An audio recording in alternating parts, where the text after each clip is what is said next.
Bonjour à tout le monde et bienvenue pour un nouveau guide après séance, et aujourd'hui on va faire la critique du film russe Coma qui est disponible directement en streaming VOD puisqu'il ne sortira pas dans nos salles de cinéma. Alors le film a un budget de 4 millions de dollars. Alors si je le dis maintenant, c'est parce que c'est pour souligner ses faiblesses aussi, parce qu'avec un tel budget on ne peut pas s'attendre à des trucs aussi extraordinaires qu'on peut avoir avec un budget de 100 millions de dollars par exemple, surtout au niveau des effets spéciaux. Et il faut savoir qu'ici les Russes ont décidé de nous refaire un film un peu à la Inception, mais de leur point de vue, avec quelque chose d'un peu plus simple à comprendre, même si je suis désolé de vous le dire, j'ai vu Inception et faut vraiment être con pour pas comprendre la fin du film. Ou alors, c'est que je suis trop intelligent, ce qui m'étonnerait quand même. Mais voilà, tout ça pour dire que eux, ils ont décidé de faire quelque chose d'un peu plus simple et d'un peu plus facilement compréhensible, puisqu'on va suivre des gens plongés dans le coma. Est-ce que c'est dû à une maladie, un accident, ou est-ce que c'est fait par des méchantes personnes? Mais vous allez le découvrir dans ce film, ce qui fait qu'il y aura énormément d'effets spéciaux, et avec 4 millions de dollars, il ne faut pas s'attendre à des trucs extraordinaires. Et pourtant, ils ont vraiment réussi à nous offrir des effets spéciaux très réussis, même si malheureusement, le meilleur côtoie forcément le pire. Mais avec 4 millions de dollars, il ne fallait pas s'attendre à des trucs aussi extraordinaires que les derniers Star Wars, les derniers Avengers ou les prochains Avatars. Mais pour la Russie, c'est un énorme budget, ce qui fait que il faut féliciter le travail quand même qui nous est offert, même si c'est plutôt au niveau des acteurs que je suis plutôt regardant en général, et là malheureusement, ils sont pas tous très très bons, mais je ne connais pas les acteurs russes en général, et je ne sais pas s'ils avaient meilleur sous la main, mais quand même un peu plus charismatique, ça aurait été cool. Le film est réalisé par Nikita Argunov, et il est aussi, ou elle est aussi derrière le scénario. Alors je vais pas vraiment m'attarder au niveau des noms, sachez que j'ai forcément aucune capacité à bien les prononcer, vous vous en doutez bien. C'est très bien réalisé, franchement techniquement parlant, c'est assez impressionnant parce que forcément l'objectif c'est de nous montrer des personnes qui sont plongées dans le coma et qui sont liées entre elles, dans le sens où leur souvenir, même si eux-mêmes n'ont pas forcément souvenir de quoi que ce soit, va créer le monde qui les entoure. En gros, une personne qui a le souvenir d'avoir vécu en Russie, va peut-être avoir des souvenirs des décors russes, ce qui fait que dans un coin de cet univers, il va avoir un coin avec une base militaire russe, ou un drapeau russe, ou de la neige, ou voilà. Une autre personne qui a travaillé dans une usine, va peut-être avoir les souvenirs d'une usine, même s'il ne sait pas pourquoi, et il va avoir une usine dans un autre coin de l'univers. Et c'est très intéressant, ce qui fait que on va avoir des grands panoramas, soit juste pour montrer la grandiosité de l'univers, soit juste pour montrer les différents environnements qui s'entremêlent un peu à la Inception. Et je trouve que franchement, c'est encore mieux que ce que j'ai pu voir dans Inception, même si dans Inception c'était assez incroyable, avec un moment où on voit une ville qui est en train de se mouvoir, où on la voit bouger et qui est en train de se retourner sur elle-même. C'était incroyable visuellement. Mais là aussi, franchement, ils n'ont pas à rougir de ce qu'ils nous ont offert au niveau des décors. Et franchement, j'en ai pris plein les yeux, sachant encore une fois que c'est un budget de 4 millions de dollars. Je tiens à le souligner parce que c'est assez incroyable, parce que les effets spéciaux, c'est extrêmement coûteux. Qu'on le veuille ou non, ça demande énormément de thunes. Et quand on voit le petit budget et quand on voit ce qu'ils nous offrent, même si effectivement il y a des effets spéciaux qui sont très cheap, entre autres les créatures, je crois qu'en français c'était les faucheurs, si je dis pas de conneries, qui ont une esthétisme assez réussie. Franchement, les créatures, je les trouve très stylées, surtout quand on voit les particules bouger ou se rassembler, elles sont vraiment réussies. Mais en même temps, on voit que c'est pas là où on a mis le plus gros du budget. Quand on les voit se déplacer dans la ville ou à côté de véritables acteurs, tu sens que là les effets spéciaux sont très voyants, trop peut-être, et on sent que malheureusement avec un budget de 4 millions, on peut pas faire tout et n'importe quoi, on peut pas réaliser des exploits extraordinaires, mais s'il y avait eu un budget plus important, le film aurait été encore plus grandiose. Et le problème, c'est que si Nikita Argunov nous offre du bon travail techniquement parlant, on sent qu'ils n'ont pas voulu aller trop loin non plus. Peut-être pour éviter de dépenser encore trop d'argent. Peut-être qu'ils étaient limités avec ce budget de 4 millions. Donc ils n'ont pas pu offrir des milliers d'environnements. Mais tu sens qu'avec l'idée de souvenir, bah, tu pouvais nous apporter plein de trucs assez fous.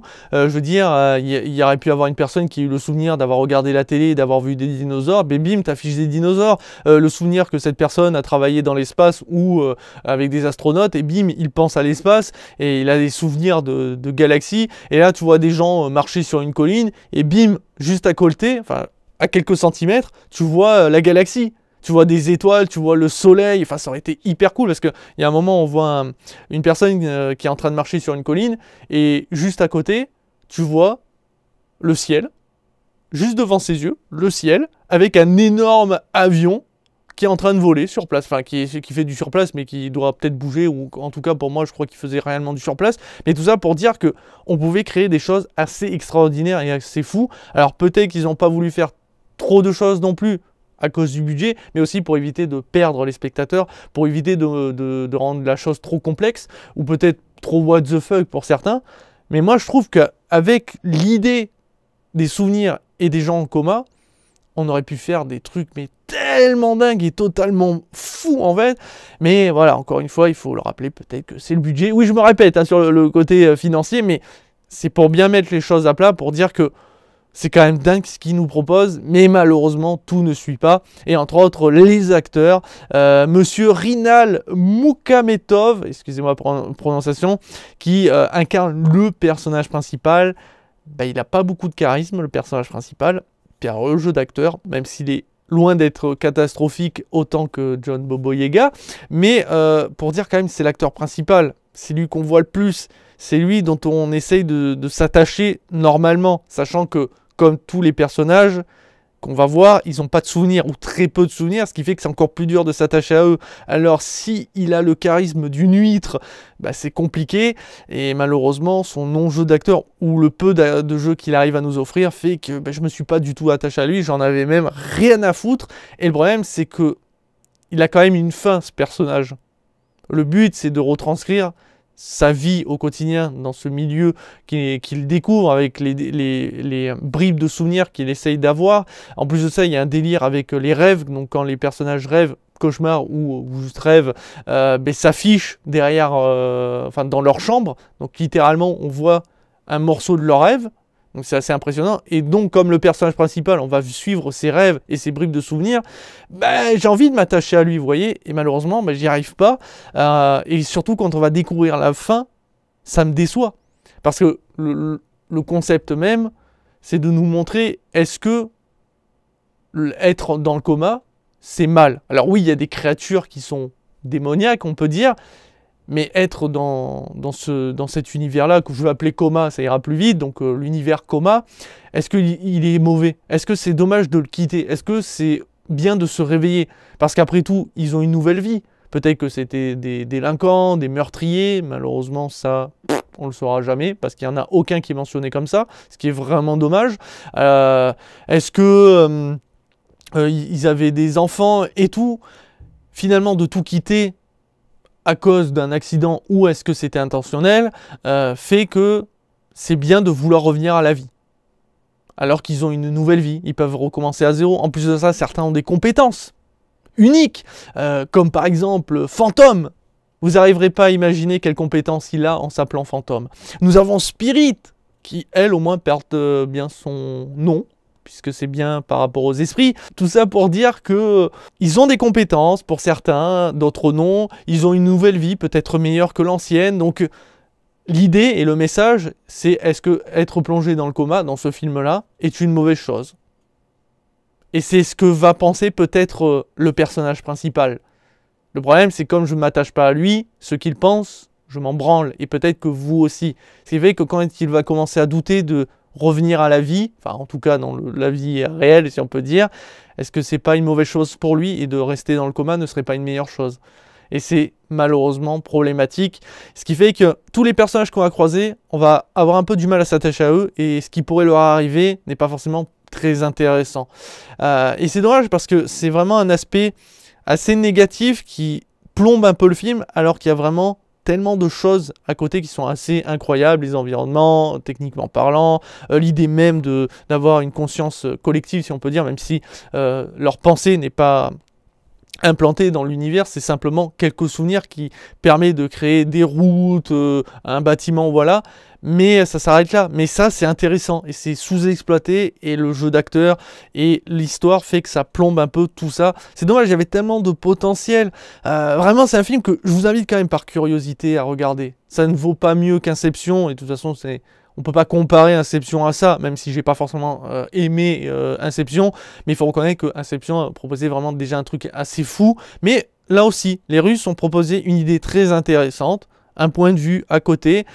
Mais je vous cache pas que c'est trop prévisible. On voit arriver les choses, on voit qui est réellement le méchant, si on réfléchit un petit peu. Et la fin est un poil décevante. Ils essayent de nous duper un peu, en nous envoyant peut-être un peu trop plein les yeux avec de l'esbrouf, ce qui fait que ça fonctionne pas toujours, et du coup le scénario, bah, il tient un peu trop sur un fil, et malheureusement se casse un peu la gueule trop facilement. Donc je vous le conseille quand même, par curiosité, si vous aimez la science-fiction, et si vous êtes pas trop regardant sur le budget, sur les effets spéciaux, et si vous êtes capable d'accepter certaines choses, vous verrez que le film est globalement satisfaisant, mais on sent que s'il y avait eu un meilleur budget, peut-être d'autres acteurs, peut-être aussi un scénario un peu mieux écrit, on aurait eu réellement peut-être un véritable Inception 2.0 version russe.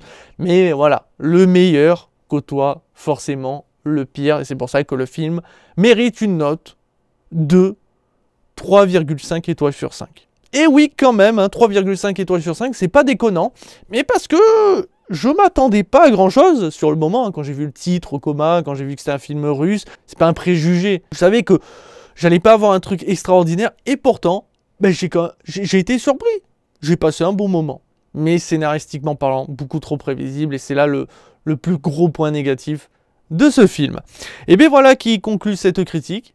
On se dit à très très vite, et à très bientôt, pour toujours plus de vidéos. Ciao ciao.